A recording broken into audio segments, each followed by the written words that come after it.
Avez-vous déjà rencontré ce genre de personne? Celle qui, après une conversation, vous donne envie de vous laver non seulement les mains, mais aussi l'esprit? Un vampire émotionnel, un roi du drame, ou simplement un éternel critique. Nous les appelons des personnes toxiques, et on a l'impression qu'elles sont une invention du XXIe siècle.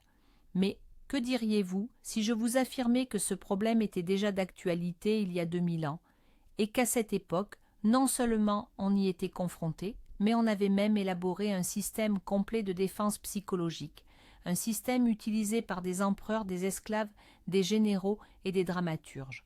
Aujourd'hui, nous allons nous plonger dans l'arsenal des anciens stoïciens et découvrir comment ces maîtres de la maîtrise de soi géraient les personnes les plus insupportables. Et je vous promets que certaines de leurs méthodes vous surprendront par leur simplicité et leur ingéniosité. Alors, transportons-nous dans la Grèce et la Rome antique. Imaginez un monde sans psychologue ni coach en développement personnel, un monde où la vie était pleine de chaos, de guerres et de rebondissements soudains du destin. C'est précisément dans ces conditions que le stoïcisme a vu le jour. Contrairement à un mythe populaire, les stoïciens n'étaient pas des robots sans émotion qui réprimaient tous leurs sentiments. Bien au contraire. C'étaient des praticiens qui cherchaient à comprendre et à maîtriser leurs émotions afin de ne pas les laisser contrôler leur vie. Leur objectif principal était la tranquillité de l'âme, ou ataraxie, et ils comprenaient que la plus grande source de perturbation venait des autres personnes. Le principe fondamental que vous devez connaître est simple, comme toute idée géniale. Nous ne pouvons pas contrôler les événements extérieurs ni les autres personnes, mais nous pouvons toujours contrôler notre réaction face à eux. Toute la philosophie stoïcienne, pour résoudre notre problème, repose sur ce fondement. Alors, comment les stoïciens transformaient-ils la théorie en pratique? Par où commencer pour atteindre cette sérénité inébranlable? Par un exercice simple mais incroyablement puissant. Les philosophes appelaient cela la dichotomie du contrôle, mais nous l'appellerons plus simplement la distinction fondamentale. Imaginez que vous traciez une ligne invisible. D'un côté de cette ligne, il y a tout ce que vous ne pouvez pas contrôler, la météo, le passé, et surtout les pensées, les paroles et les actions des autres, leur mauvaise humeur, leurs critiques, leurs tentatives de vous blesser. Tout cela se trouve au-delà de cette ligne. C'est leur domaine, pas le vôtre. Vous ne pouvez rien y faire. De l'autre côté de la ligne, c'est votre propre empire. C'est la seule chose sur laquelle vous avez un contrôle total, vos pensées, vos jugements, vos décisions et vos actions. Vous seul décidez comment interpréter les paroles des autres. Vous seul choisissez si vous voulez vous vexer, vous énerver ou simplement ignorer. Lorsqu'une personne toxique tente de vous déstabiliser, le stoïcien applique instantanément ce filtre. Il se pose la question: ce qui se passe actuellement, est-ce en mon pouvoir? Le comportement d'un collègue? Non. Son commentaire sarcastique? Non. Mais ma réaction à ce commentaire? Oui, entièrement. Cette simple question change immédiatement votre perspective. Vous cessez de gaspiller votre énergie à vous battre contre les moulins à vent du comportement d'autrui. Vous concentrez toute votre force à maîtriser la seule chose qui soit en votre pouvoir, vous-même. L'empereur Marc Aurèle, l'homme le plus puissant de son époque, se le rappelait constamment. Il comprenait que même son autorité ne s'étendait pas aux pensées des autres, et dans cette prise de conscience il n'y a pas de faiblesse, mais une immense force libératrice. D'accord, nous avons défini ce qui est sous notre contrôle, mais que faire de ces émotions qui, malgré tout, surgissent et nous submergent? C'est là que les stoïciens dégainent leur deuxième outil, non moins puissant, la force de notre perception. C'est encore plus simple. Retenez cette phrase attribuée au philosophe Épictète: « Ce qui trouble les hommes, ce ne sont pas les choses, mais les opinions qu'ils s'en font. » Réfléchissez-y un instant. Ce n'est pas l'acte ou la parole d'autrui qui vous blesse, mais votre interprétation de cet acte, votre jugement. Prenons un exemple concret.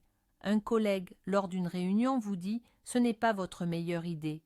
Qu'est-ce qui s'est passé objectivement? La personne a exprimé son opinion. C'est une simple information. Pourtant, dans votre esprit, une véritable pièce de théâtre peut se dérouler instantanément. Il me trouve stupide, il sape mon autorité. Tout le monde pense maintenant que je suis incompétent. C'est ce drame, ce film intérieur, qui est la source de votre souffrance et non sa phrase. Dans cette situation, le stoïcien s'efforce d'être un reporter impartial. Il se contente de noter le fait. Un collègue a exprimé des doutes sur mon idée. C'est tout, point final. Il n'y accole pas les étiquettes insulte, humiliation ou catastrophe. En séparant le fait du jugement, vous ôtez au poison toute sa force. Vous voyez un simple événement, pas une attaque personnelle. Cette capacité à voir les choses telles qu'elles sont, ce n'est pas une suppression des émotions, c'est un choix conscient de ne pas les créer de toutes pièces. Très bien, nous avons appris à distinguer les faits des émotions. Mais que faire si un problème semble absolument insurmontable? Si un conflit avec votre patron ou une dispute avec un être cher envahit toute votre conscience et vous coupe le souffle, c'est là que les stoïciens nous proposent d'activer le mode astronaute, ou, comme on l'appelle aussi, la vue d'ensemble. C'est un exercice purement mental, mais son effet est stupéfiant. Lorsque quelque chose vous tracasse, imaginez que vous commencez à vous élever lentement au-dessus de la situation. Vous voyez d'abord votre pièce, puis votre maison, votre rue, votre ville. Vous montez de plus en plus haut, jusqu'à ce que le pays entier ressemble à une carte géographique. Mais ne vous arrêtez pas. Continuez à monter. Voici déjà notre planète, une petite boule bleue, fragile dans le vide noir. Maintenant, éloignez-vous encore plus. Les planètes défilent. Vous observez tout notre système solaire, puis la galaxie de la Voie lactée avec ses milliards d'étoiles. Et voilà que notre galaxie n'est plus qu'une parmi d'innombrables autres dans l'univers infini et éternel. Et maintenant, de cette hauteur cosmique, essayez de discerner votre problème. Cette conversation désagréable, cette remarque acerbe, où est-elle? À l'échelle du cosmos, ce n'est même pas un grain de poussière, elle disparaît tout simplement. Cette technique ne dévalorise pas vos sentiments, elle les replace simplement dans leur juste contexte. Elle montre à votre ego que le monde ne tourne pas autour de cette petite vexation. De l'altitude orbitale, les paroles d'une personne toxique ne semblent plus si terribles. Et si nous parlions maintenant de la technique stoïcienne la plus paradoxale et pourtant la plus puissante, celle qui, contre toute logique apparente, est capable de désarmer le plus virulent des agresseurs. Quand on essaie de vous piquer, l'instinct nous pousse à nous défendre, voire à riposter. Les stoïciens, eux, proposent une approche radicalement différente, la compassion. Comment? Pourquoi faire preuve de compassion envers quelqu'un qui vous blesse? Tout réside dans le diagnostic que les stoïciens posaient sur la toxicité humaine. Ils étaient persuadés, les gens ne se comportent pas mal par une méchanceté innée, mais parce qu'ils se trompent profondément sur ce qui est bien et ce qui est mal. Ils sont comme cette personne qui, pour étancher sa soif, boit de l'eau salée. Elle croit que cela l'aidera, mais ne fait qu'aggraver sa souffrance. De la même manière, l'individu toxique est sincèrement convaincu qu'en humiliant les autres, en se plaignant ou en manipulant, il parviendra à ses fins. Pourtant, il ne fait que s'enfoncer plus profondément dans son propre malheur. Il se nuit à lui-même, avant tout. Quand vous regardez l'agresseur à travers cette lentille, un phénomène extraordinaire se produit. Votre colère s'évanouit. Le ressentiment cède la place à une forme de pitié, voire de compassion. Face à vous, ce n'est plus un ennemi tout-puissant, mais un être ignorant et souffrant. Il est crucial de comprendre. Cela ne signifie pas que vous devez tolérer ce comportement. Les limites sont non négociables. Mais vous les défendez non plus par haine, mais par une compréhension calme et lucide. Vous refusez simplement de boire le poison de la coupe qu'on vous tend, car vous voyez qu'elle a déjà empoisonné celui qui la détient. Voici le conseil le plus étonnant et sans doute le plus pratique qui nous soit parvenu à travers les âges. Il nous a été légué non par un simple philosophe, mais par l'empereur romain Marc Aurèle. Imaginez l'homme le plus puissant du monde, confronté quotidiennement au complot, aux trahisons, à la flatterie et à la bêtise. Eh bien, cet homme, chaque matin au réveil, effectuait une préparation mentale spécifique. Il se répétait à peu près ceci: aujourd'hui, je vais rencontrer des gens importuns, ingrats, arrogants, perfides, envieux et difficiles à vivre. Quel revirement, n'est-ce pas? Plutôt que des affirmations positives, une liste des travers humains. Mais c'est là toute la génialité. Non, ce n'est pas du pessimisme, C'est une véritable vaccination psychologique. Marc Aurèle n'espérait pas que son entourage serait doux et bienveillant. Il se préparait à la réalité. Et lorsqu'au cours de la journée, il croisait une telle personne, il n'était ni submergé par la colère, ni par la surprise. Sa réaction était une reconnaissance sereine. « Ah, en voici un. J'y étais préparé. » Il privait d'emblée les personnes toxiques de leur arme principale, l'effet de surprise. Il ne laissait pas l'ignorance d'autrui ébranler sa citadelle intérieure. C'est cela, la maîtrise suprême du stoïcisme, ne pas chercher à changer le monde, mais à s'y préparer soi-même.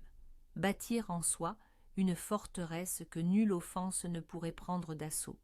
Mais le conseil le plus étonnant et le plus pratique nous vient de l'empereur romain Marc Aurèle. Imaginez l'homme le plus puissant du monde qui, chaque matin en se levant, se disait à peu près ceci. « Aujourd'hui, je vais rencontrer des gens importuns, ingrats, arrogants, fourbes, envieux et insociables. » Plutôt surprenant, non? Il n'espérait pas que tout le monde serait aimable. Il se préparait au pire. Ce n'est pas du pessimisme, c'est une véritable vaccination psychologique. Il préparait son esprit à l'avance à affronter les vices humains, et quand cela arrivait, il n'était pas pris au dépourvu. Sa réaction n'était pas l'irritation, mais une reconnaissance sereine. « Ah, voilà, j'étais préparé à ça. » Il ne laissait pas l'ignorance d'autrui détruire sa propre paix intérieure. C'est là que réside la maîtrise suprême du stoïcisme. Pour résumer, les stoïciens nous enseignent que le secret principal pour interagir avec des personnes toxiques ne réside pas en elles, mais en nous-mêmes. La force n'est pas de les changer, mais de ne pas les laisser vous changer. C'est un contrôle de la perception, un changement de perspective et même une once d'empathie. Merci d'avoir regardé cette vidéo jusqu'au bout. Si explorer le monde de la sagesse antique vous a intéressé, n'oubliez pas de laisser un pouce bleu et de vous abonner à la chaîne pour ne pas manquer les prochaines vidéos. Et maintenant, une question pour vous. Lequel de ces conseils stoïciens vous a semblé le plus utile et applicable dans votre vie? Ou peut-être utilisez-vous déjà quelque chose de similaire sans même savoir que c'est du stoïcisme? Écrivez-le en commentaire, je serai ravie de vous lire.